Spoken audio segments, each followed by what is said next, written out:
Earlier this year, I had the idea that I really wanted to build something called Cat TV for two of my cats. Maybe I'll get more. I hope so. For my two cats. Now, I have two adorable little adoptee cats, and they like to sit and stare out windows. I can see a bird, a really giant parrot in that tree over there. They like to sit and look at the birds and the bugs and go ek ek ek and do other things. And I love to garden.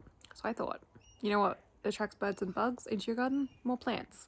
And I need more plants in my garden, like I need a hole in my head. However, I am addicted. I think I have an addiction. I think it's becoming a problem because plants are quite expensive when you don't grow them from seed, which I did not grow this dahlia behind me from seed. What I wanted to do was create a planter box, and you can see it behind me. I'm going to show you exactly how I made it. We're going to go to Bunnings to pick up some plants. It's going to be an adventure. Let me take you on a journey through time and space. You can ignore the rest of this garden because I now have to landscape it. But let's roll it back to the beginning of actually the month, not the week. That's why I've been a little bit absent except for streams. While cleaning out his childhood home, my boyfriend found all of these planter boxes, and I decided that they would make the perfect planter box liners for some window boxes. Is it a window box or is it a planter box? The point is, I painted them white.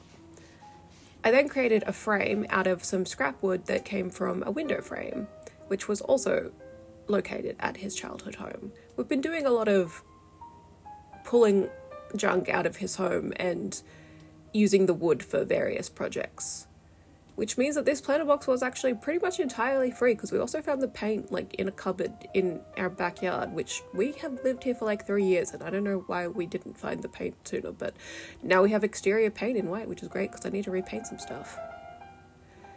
I was streaming all of this, by the way. I do stream occasionally both on YouTube and Twitch, which is really fun.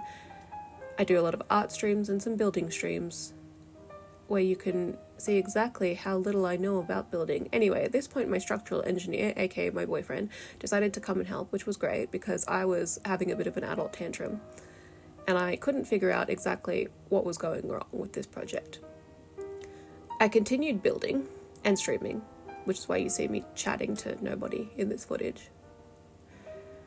The idea of the frame was to use these kind of joist timbers to hold up the weight of the box and fit them inside a facing that would just generally hide the little boxes and make them look a little bit prettier. The reason that the boxes are white is because you still will see a little bit of the lip when it is all finished.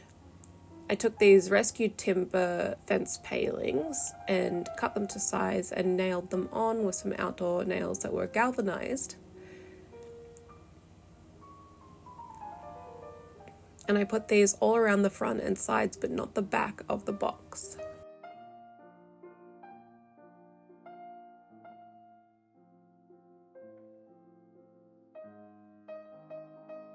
The next part of the job was to create some edge framing.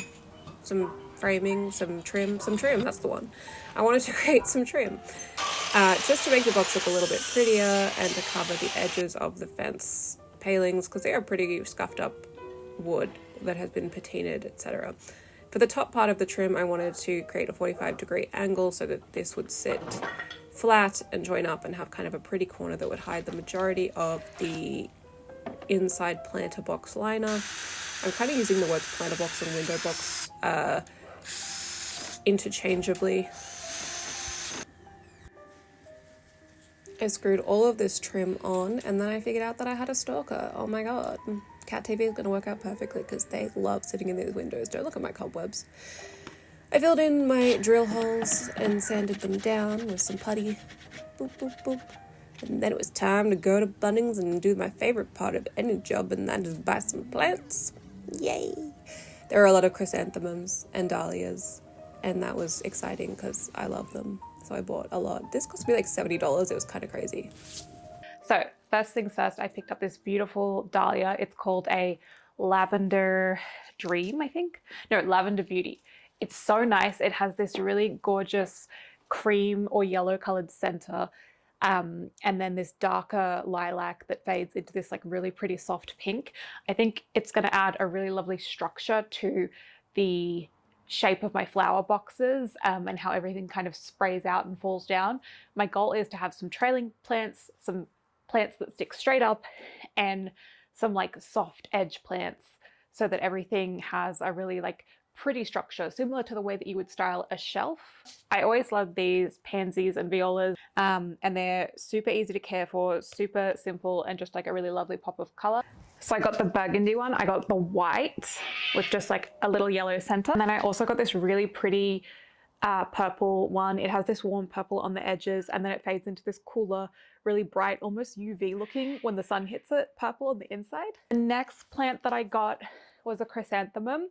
I love chrysanthemums because they bloom throughout autumn and sometimes all the way into summer.